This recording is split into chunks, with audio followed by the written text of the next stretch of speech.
What is up, Planeswalkers? Theoric6 back with some more Magic the Gathering Commander 2018 spoiler discussion. Let's jump straight into it with Heavenly Blademaster.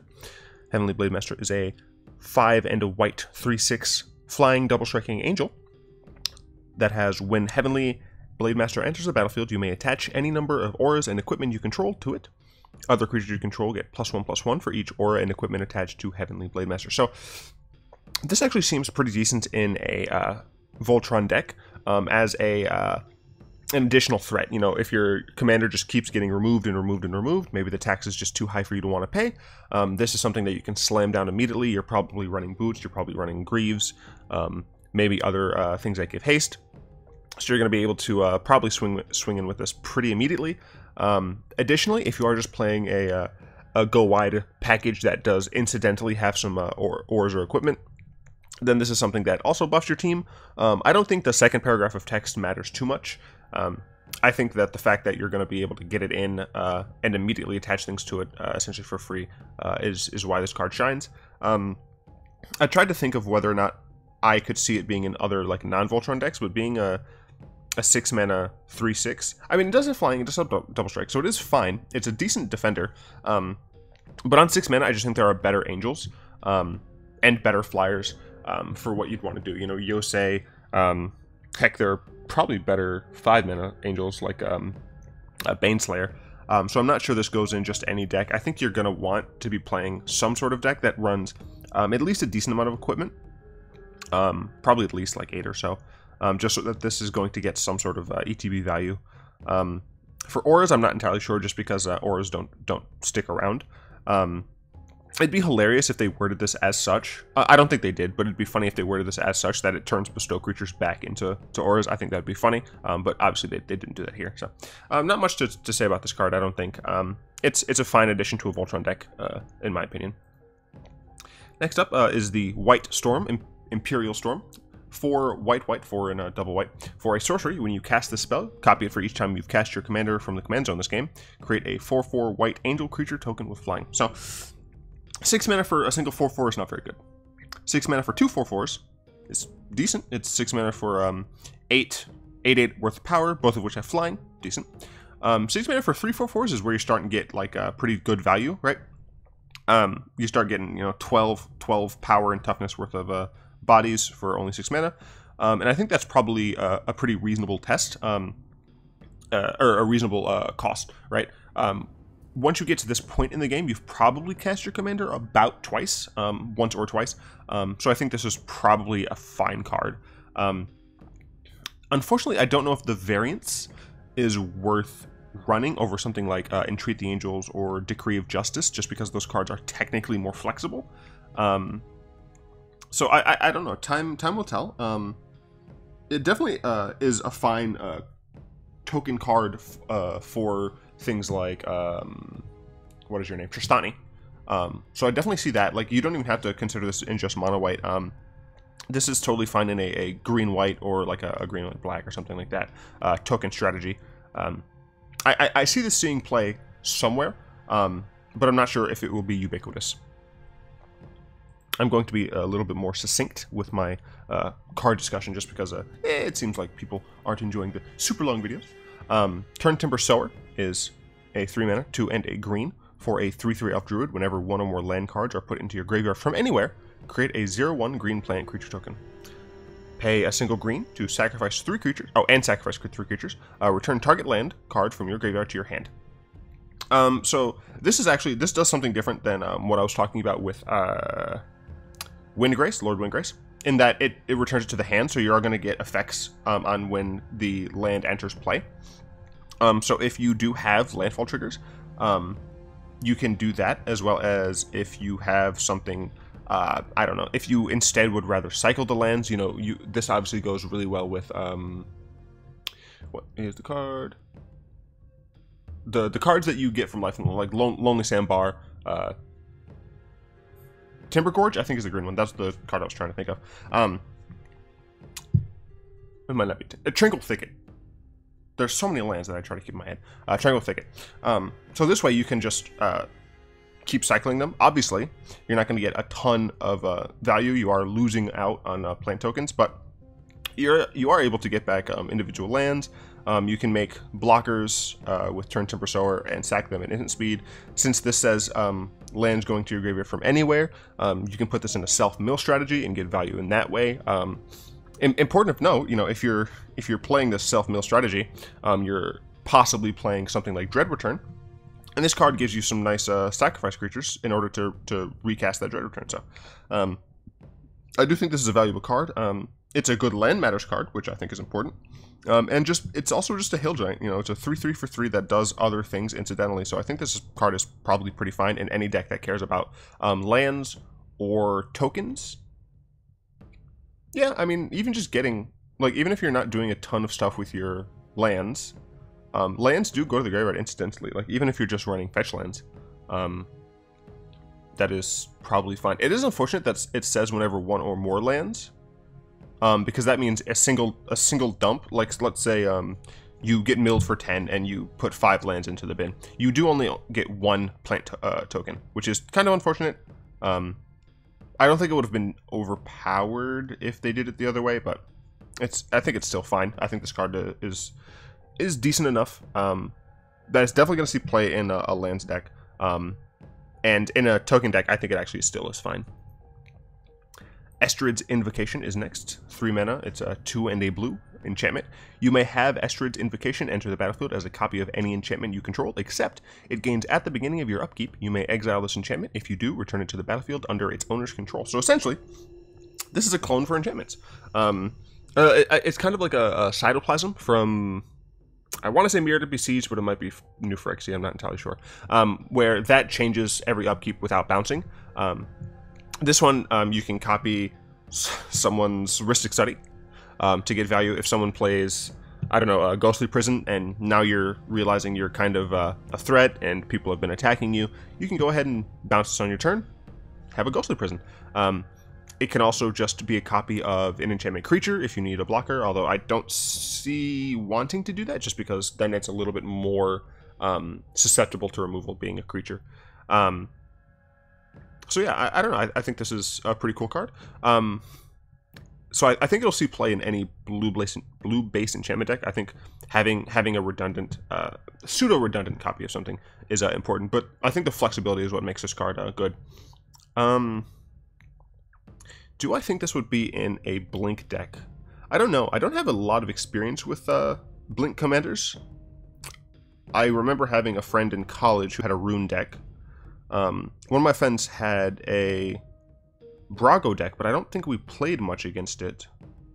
And I don't recall them having enchantments that were super important or caring about enchantments entering, but essentially I only really see this being played in a good enchantment deck, or if there are some enchantments that are even more played. Like, mana rocks are played constantly, so something similar to this that was like an artifact that copies other artifacts, I think would see a lot more widespread play. But since this is only enchantments, I do think you have to build your deck around it, because I don't think there are enchantments that everyone runs, like the signets and things. So next up is one of the alternate commanders for the Bant deck. This is Kestia the Cultivator. She is 4 mana, 1 green, white, blue, for a 4/4. So already decent stat line. She also has a bestow cost of 3 green, white, blue. So bestow, if you aren't sure, you essentially can cast a bestow creature as an aura. So it no longer is a creature, it's an aura on the stack. It would enchant a creature. If that creature dies, the aura falls off and it just becomes a creature. If the creature would die before the enchanting goes through, you still just get the creature. So that's essentially how bestow works. And I think it's a pretty good mechanic. It's another one of those mechanics, like Totem Armor, that Wizards made that makes auras a little bit less worse, which I think is very good. I definitely want to see more effects like Bestow and Totem Armor that make auras worth it. So anyway, her effects are: enchanted creature gets +4/+4. Most Bestow creatures did that. They gave a boon based on their power toughness. And then whenever an enchanted creature or enchantment creature you control attacks, draw a card. This works if she is a Bestow, because this is just text. It doesn't matter about her being a creature or not. It doesn't have that distinction. It is cool that it includes enchantment creatures, since there was a lot of creatures from Theros block that were enchantment creatures. I think altogether she's a fine enchantment creature. People have been a little frustrated that she is like an enchantment general that wants to attack. But I think that's fine. I think that it's good that they're trying to make different avenues of attack. That's essentially why people were upset about the lands deck, because it was just like there wasn't variety. This gives you variety. This is different than Estrid, right? So I think she's very interesting. I do think I just prefer the playstyle of Estrid, but I don't think she's a bad card. Of note, Bestow does still require you to pay the command tax, because it's just an alternate cast cost. So you're still casting the card. The card is still your commander. It doesn't matter if it's a creature or not. Obviously, we have planeswalkers that are commanders. So the command tax is still added, and you still have to pay that. So very important. Yeah, I think it's a cool Bant commander. Might be good in well, I guess it wouldn't be good in a Voltron strategy, because you want to go wide with it. Because you do get a card for each creature. It's not whenever one or more. So if you're attacking with 2 enchantment creatures, then you get 2 draw triggers. So yeah, this is in a go wide enchantment strategy, which I think is pretty cool. Yeah. Next up is, oh goodness me, Arixmethes. Let me know if I said that right. Arixmethes. Arixmethes? I think it's Arixmethes. The Slumbering Isle. It is a 4-mana 12/12. It's 2 green-blue for a Kraken. The Slumbering Isle enters the battlefield tapped with 5 slumber counters on it, so it's sleeping. As long as it has a slumber counter on it, it's just a land. It's not a creature. Whenever you cast a spell, you may remove a slumber counter from the Slumbering Isle, and then you can tap it to add green and blue. It doesn't have to be a land to tap it for green and blue. That is just text on the card. So even after you turn it into a 12/12, you can still tap it for blue, for green and blue.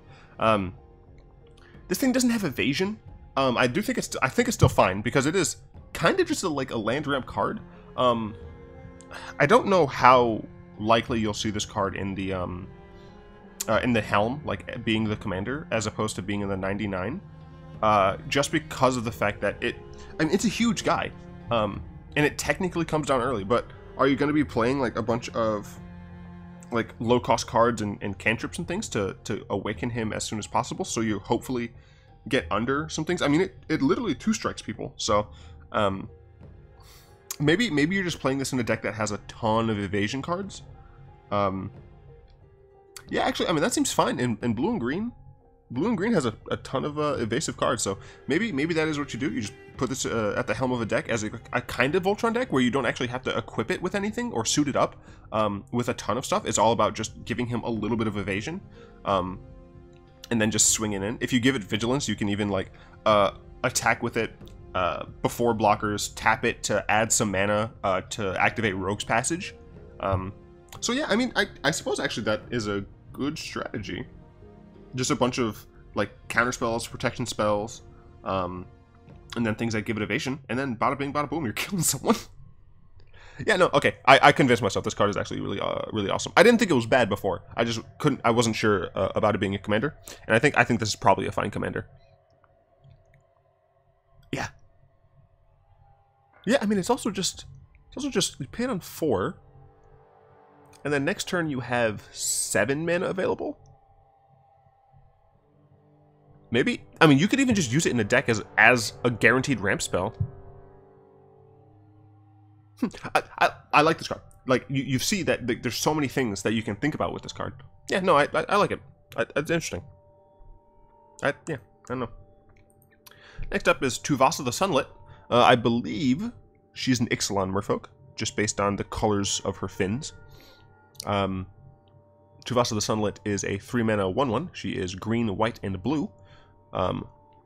For a Merfolk Shaman, Tuvasa gets +1/+1 for each enchantment you control, and whenever you cast your first enchantment spell each turn, draw a card. So, people were asking for an Enchantress commander. For those of you who don't know, Enchantress is a card like I really should, Yavimaya Enchantress, Verdurian Enchantress, things like that, that essentially are like really weak creatures, power toughness wise, that draw a card every time you cast an enchantment. I think there are a couple that care about enchantments entering the battlefield as opposed to casting, but I'm not entirely sure on that. People were asking for an Enchantress Commander. This is technically an Enchantress Commander. However, people have been upset that it only counts the first enchantment spell you cast each turn. I do think that's probably fine in that they would have to cost this card, I think, a bit higher if they wanted to make it be each, and then it doesn't work as well as an Enchantress because you want to get them down early and then start applying the draw effect. However, one thing that I think they were missing is that this does get larger, right? Your other Enchantress cards are going to be weak, period. Like, they're just going to be small. You do have other enchantment matter shamans or druids or whatever that do get a buff, but they don't also draw you the cards. So I think this is a fine way to finish off a game playing as an Enchantress Commander, or what was it, Banchantress? In Bantris, something like that. They gave the deck name something strange. So I mean, if you're looking to just slam enchantments and get value off of them, and then be able to attack with Tuvasa, I think this is a good card. I think people are not happy because it's not exactly what they wanted. But I think exactly what they wanted would have been too strong. I do think if this card was worded the exact same, except it was all enchantment spells you cast, draw card, then I think the card would have probably been too strong. Yeah. Luckily, this is also just a fine card in the 99 of any deck that cares about enchantments. You want to throw this in the 99 of, what is that big dumb man's name? I don't know, bent man that gives double strike. Rafiq, yeah. Throw this in Estrid, throw this in Kestia. I think that's totally fine. Because it's just enchantment. It doesn't specify auras, but it doesn't say non-auras, so I think it's fine. Myth Unbound is the art of a Yu-Gi-Oh card. Gosh, I don't even remember the name of the Yu-Gi-Oh card, but if you look up like Myth Unbound Yu-Gi-Oh art, I think you might need to add art. You'll see what I mean. Anyway, it is a 3 mana, 2 and a green enchantment. Your commander costs 1 less to cast for each time it's been cast from the command zone this game.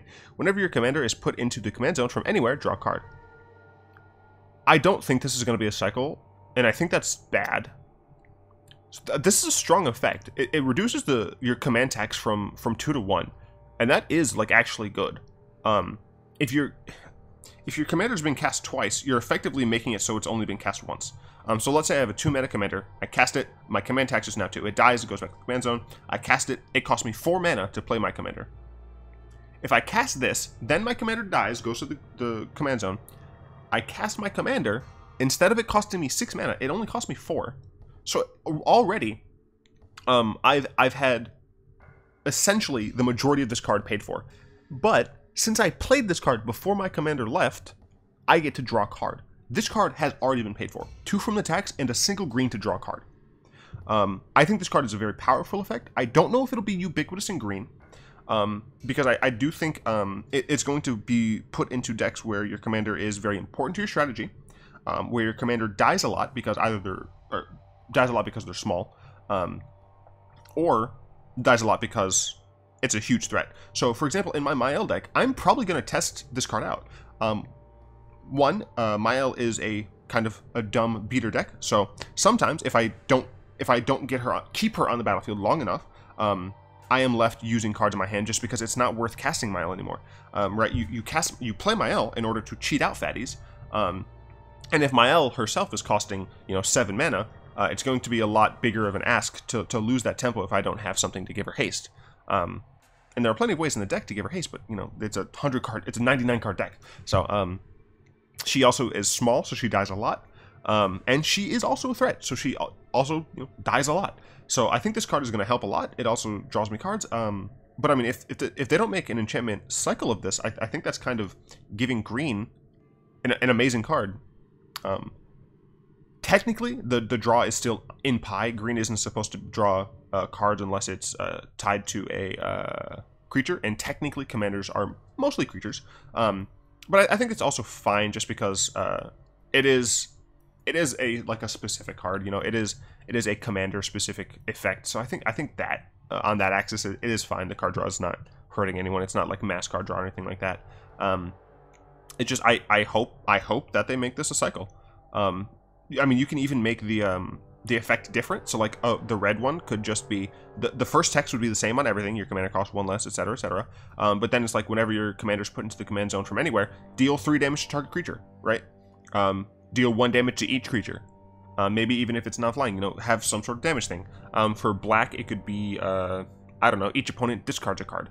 You know, something like that. But I think it's not going to be a cycle, which is, in my opinion, very unfortunate, because I think every color could use an enchantment very, very much like this. I think this is... I don't think it's going to be a staple in green. I think it's going to be a staple in a lot of decks, though. So, I don't know. Everwatching Threshold is another enchantment, 2 and a blue. Whenever an opponent attacks you or a planeswalker you control with 1 or more creatures, draw a card. So this, you don't get a card per attack creature. Since it says 1 or more, you just draw 1 card for each combat step. I actually don't think this is very good. I don't think this tax-like effect is comparable to something like a Ghostly Prison. And the reason I say that is because it's not per, right? With Ghostly Prison, it's per creature. So if your opponent has 4 creatures, even if they're only able to attack you with a 1, right, they can just pay the mana. If they don't have the mana, they can't attack you with more. If they do have the mana, they're going to use up all the mana and attack you. In this scenario, your opponent has 4 creatures. Let's say they're all 4/4s. If they can attack you with 1, they're going to give you a card anyway, so they might as well attack you with all of them. Right? They're not disincentivized past the first creature to not attack you. And I think that's what's important.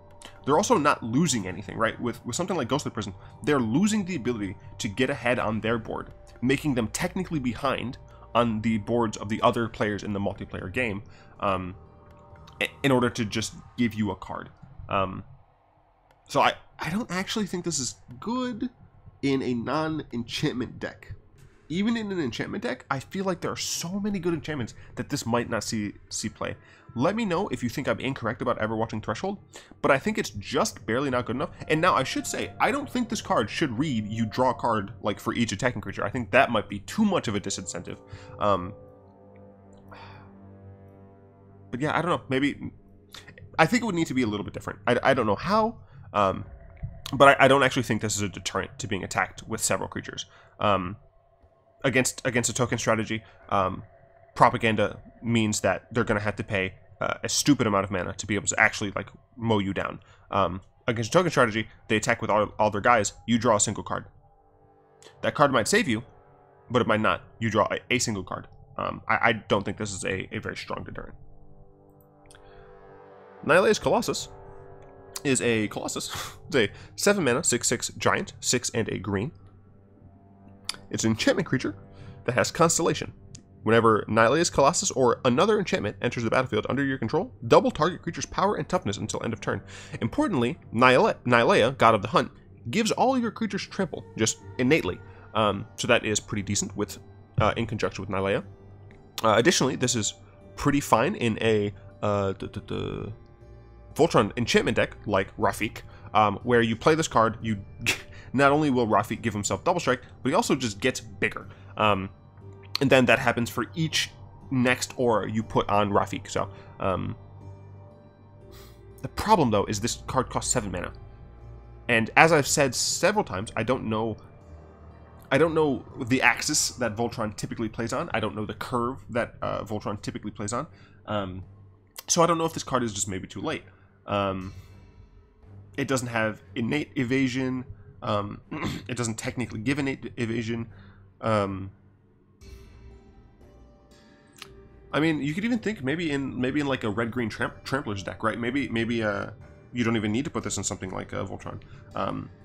In that deck, you're gonna have power doublers. You're gonna have double strike cards. You're gonna have trample giving cards. You're gonna have haste giving cards.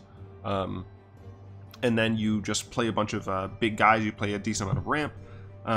Things like Xenagos, the God version, plus this. You know, you're doubling up on a lot of things. So maybe this is actually like just not even like a true enchantment card. Maybe this is just an aggro card that goes into a deck where you just double creatures' powers and just do insane things. You know what? Screw all that. Double a creature's power, do it twice, fling it at your opponents. Assert dominance.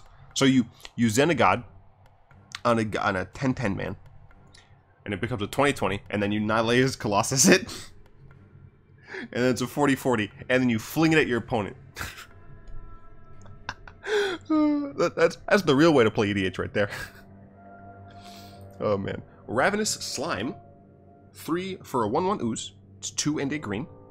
Ravenous Slime can't be blocked by creatures with power 2 or less, so essentially it can't be chump blocked. If a creature an opponent controls would die, instead exile it, put a number of 1/1 counters on it counters on this equal to that creature's power. This card's really good. A lot of people have been saying like move over Scavenging Ooze. I think Scavenging Ooze is still fine. I don't think it's going anywhere. But this is innate creature graveyard hate. If you're playing up against someone like what the heck is Mimeoplasm, if they're milling themselves, you know, they're not getting the creatures. Oh wait, this is only dies. Oh, I thought it was so much better than it was. Oh, all right. This card is not as good as I thought. It is only dies. I still think that's fine, because now it just hates on Marin instead of like Mimeoplasm. So this is another reason Scavenging Ooze is still fine, because Scavenging Ooze can hit things that go there from elsewhere. But, you know, I think this is fine.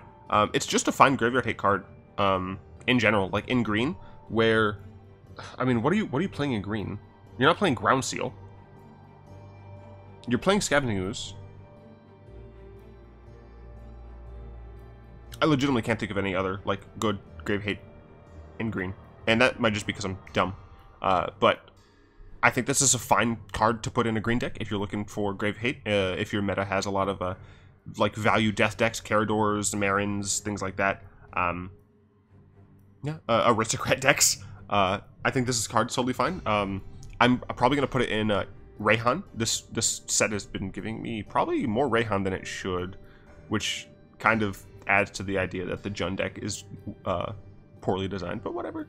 And also, once it gets large, it has pseudo evasion. It can't be chump blocked. You know, your opponent's gonna have to throw something with at least 3 power in front of it.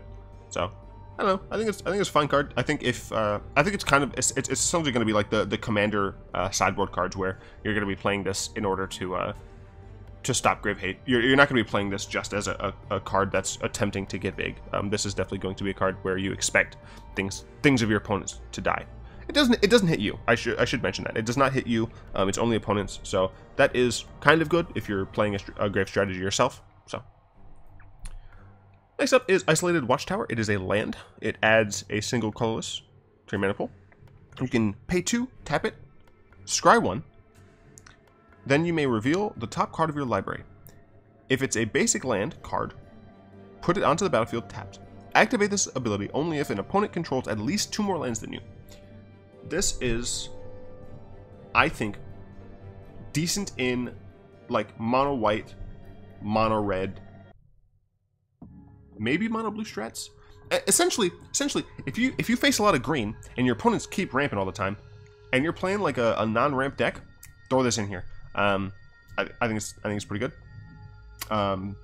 It's just another way to get pseudo value in your like more linear bare bones strategies. So I have this weird thing against like mass ramp, where like turn 1 ramp, turn 2 ramp, turn 3 ramp, turn 4 you play some nonsense to refill your hand, turn 5 boundless realms, turn 6 nonsense, right?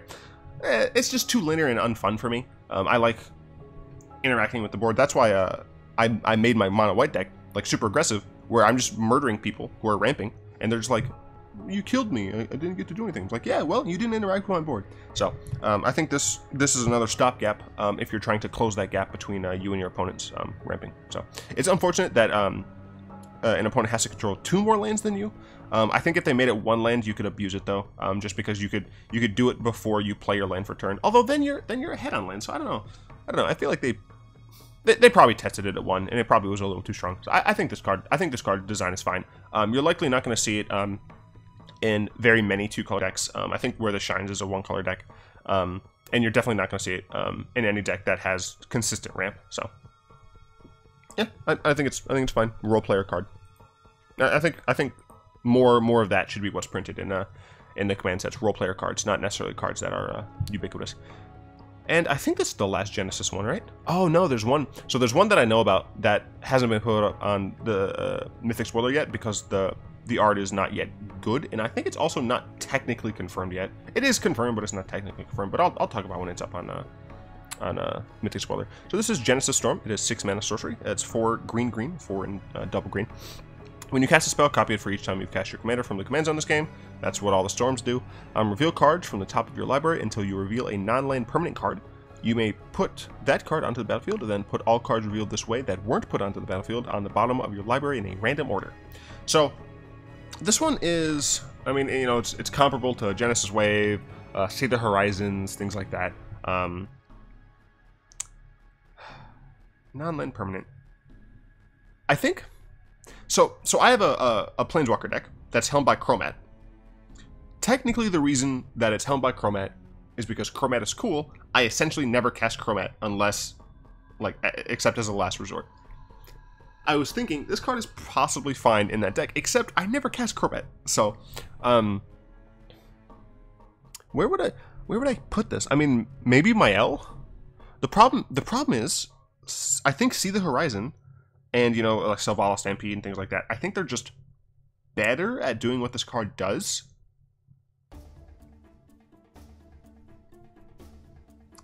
You get 1 non-land permanent, so because you could get a mana rock, you could get like a random enchantment.